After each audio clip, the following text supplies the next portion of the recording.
Hi guys, welcome and who dat?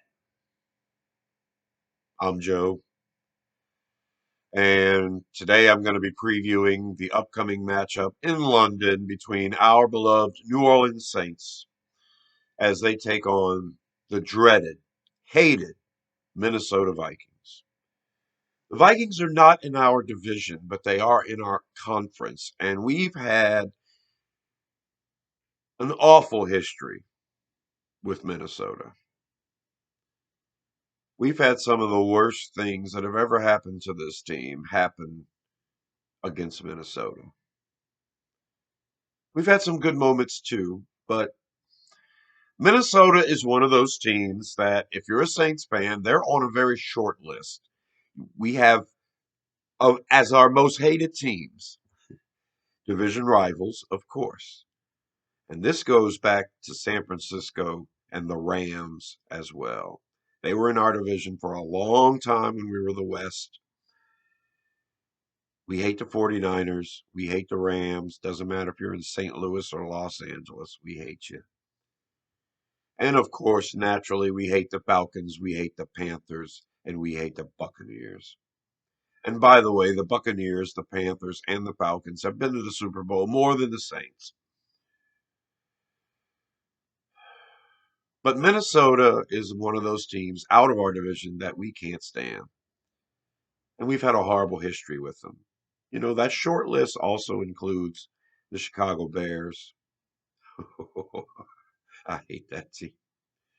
Look, I can go on and on. We're going to talk about Minnesota. First time the Saints ever went to the playoffs, 1987. Guess who knocked us out? First time we ever go to the playoffs. We're so happy to be there. We actually go up on the Vikings 7-0. Think we ended up losing 44-7, something like that. Minnesota's been in our history for a long time. Back in 2000 with Aaron Brooks, we made the playoffs. It was a miracle. We actually won our first playoff game against the dreaded Rams, who were defending Super Bowl champs at the time. Kurt Warner, St. Louis. We beat them. We move on to play Randy Moss and the Vikings, who knock us out of the playoffs. That's twice. And who can forget the Minnesota Miracle? Saints winning with 6 seconds to go. They need a prayer answered, and it was answered. God was a Vikings fan that day. That's three times the Vikings have knocked us out of the playoffs. Now, there may have been another time, and I'm forgetting right now. But of course, the one time the Saints went to the Super Bowl was the NFC Championship game against the Vikings, and we beat up Brett Favre, and we won that game in overtime. So we've beat them once in the playoffs. So anytime we can beat this team, it feels pretty good. They've beaten us in the regular season too and made it awful for us. I recall in 2008 when Reggie Bush had two punt returns for touchdowns, and it didn't matter because the Vikings with Gus Frerotte at quarterback was just too much for us to handle. So here we go. We're going to London. We're playing the Vikings. The quarterback is Kirk Cousins. Now, everybody says Kirk Cousins sucks. And they say it until he throws four touchdowns and 300 yards and looks great. And then they say, oh, he had a good game, but he's too inconsistent. Well, it seems to me as though every time he plays the Saints, he has a good game. This might be my foggy memory, but that's what I see. And so I think you had Tom Brady with the Bucks, but other than that, this is definitely the next best quarterback that we've faced so far this year. Their running back is Dalvin Cook. He's amazing. He's as good as Kamara. He can do it all.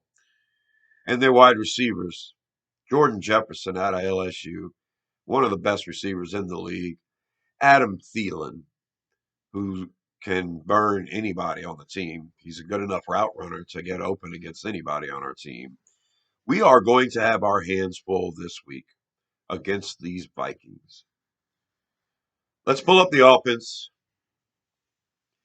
Nothing much has changed. Nothing has changed. We have a lot of injuries to deal with right now. Everybody made the trip to London, and everyone on the coaching staff is saying that the injuries sustained against Carolina weren't major.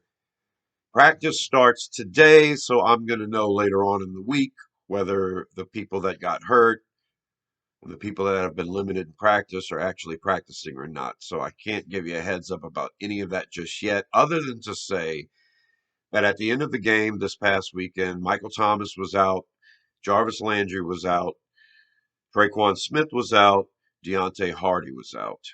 So I assume the Saints are going to pick up a couple of wide receivers for the practice squad, and we're going to have them in London this week. And we may see somebody get brought up if this barrage of wide receivers doesn't get healthy for this game on Sunday. Um, that's all I'm going to really say about the offense. Um, Jameis Winston needs to do better. The offensive line needs to block better. The running backs need to quit fumbling. Let's pull up the defense. No changes here either. Chris Hansen's still on the active roster, and we didn't bring up Christian Ringo this past week. We kept Tano Passanio and Peyton Turner active for the game. They both got playing time. It's a good decision. Passanio can slide inside and play defensive tackle. They've been playing all of our ends at defensive tackle. So, we did a fine job on defense this week. Peyton Turner had a solo tackle. Passanio had 3 assists. So that might be the route we go for the rest of the year. We're going to have to put Christian Ringo on the active roster permanently if we want to keep pulling him up from the practice squad. You can only pull him up from the practice squad and put him back on a few times, and then you're forced to activate him. So, we did the Christian Ringo thing for a couple of weeks, and now we're going to see if these defensive ends can slide in and play defensive tackle. Linebackers have been doing great. Mario Davis, Pete Werner are both playing at Pro Bowl levels right now. Caden Ellis is looking fine. Our secondary, we've been banged up, but we've been looking good. We missed Marcus May last week, and that showed quite a bit.